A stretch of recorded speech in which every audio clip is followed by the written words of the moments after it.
Let's speak to Sue Atkins, a parenting expert. Hi, Sue. Morning.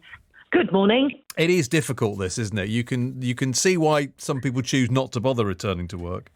Oh, this is a huge black hole for childcare and such an anxiety for parents, whether you live in London or wherever you live in the world, in the UK rather. It just is not funded properly. And I know that Pregnant and Screwed is a charity, and they did a survey of 27,000 parents, and they found that 2/3 are paying more for their child than they are for rent or mortgage. And some of them have, they've even left their jobs or cut their working hours because of this anxiety and worry. I mean, it's just gone out of proportion. Yeah, and also it seems a bit short-sighted, doesn't it? Because if you think of it as an investment, I mean, we keep hearing politicians saying about the economy needs to fire up and we need to get more people going and with productivity problems in this country. Well, this is part of it, isn't it? You got sort of, I'm not saying whether it's men or women who do the childcare, but 50% of the population, one of them or both of them are going to be doing some childcare, and they arguably won't be able to go back to work.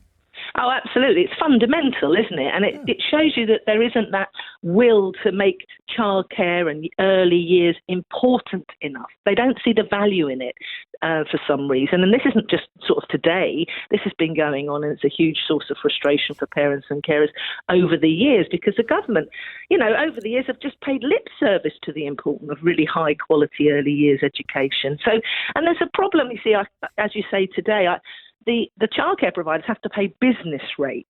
Yes. And sometimes these nurseries, they're in shops or warehouses or factories and stuff like that. And the government don't really see the difference in that.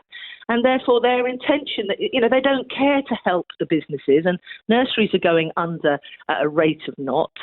Ratios are being cut, which is a worry, because you need high quality childcare. I used to be a deputy head and class teacher. And, these facilities and provisions, enormously important for children's language development, social skills, all the things that they learn. And so parents are really, really worried about that. And, now you add in the cost of living crisis with mortgages going through the roof, and parents are anxious. Yes. Do you think that there's a lot of leaning on grandparents? I mean, not just from the the kids who need their children looked after, but I mean, but in terms of the government as well, they're like, well, we don't have to fund it because it will get done by families. I don't know what their thinking is, because it's not joined up, is it? And there isn't that whole sort of approach as a society to support families and young parents with young children. You can see that it's just slipping into chaos. And I don't know, there needs to be a real change and a real shift, because if you get it right at the beginning, you're right, then parents can relax knowing their children are going into a lovely setting where they're going to interact, have fun, learn loads, be loved and looked after properly, and then they can focus on their careers and their jobs. And, we've got hybrid working as the new normal, but that is very stressful actually for a parent with young children, because the kiddie doesn't get it. If they're under 3, like you say, they're still at home going, can you play with me? And it's not the solution, is it? Even if you're working from home, you probably still need them looked after.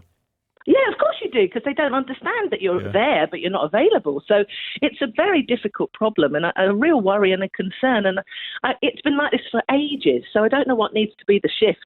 It really does need to come from governments, because some of that money that they then claim they've sent into local councils, that tends to go now, because it can go anywhere. It's not ring-fenced for early years. It can go into primary and secondary schools, and they're on their knees as well. So it's a mess.